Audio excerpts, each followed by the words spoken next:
Assalomu alaykum barchaga. Cobalt avtomobilini saqlagichlar blokini o'zbekcha instruksiyasi bu ustalar uchun, barcha uchun kerak bo'lishi mumkin. Cobalt minadigan tanishlarga, usta tanishlarga jo'natib qo'yamiz. Bu tashqi paketning instruksiyasi.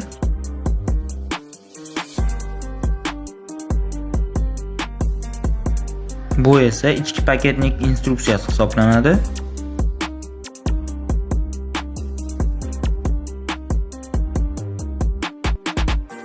Va yana kerak bo'ladigan ma'lumotlardan bittasi bu balonni markirovkasi и tabloni beradi-yu, kod 95, 82, 15 shular nimaniki ekanligini instruksiyasini ham hozir chiqarib uyda daxilda.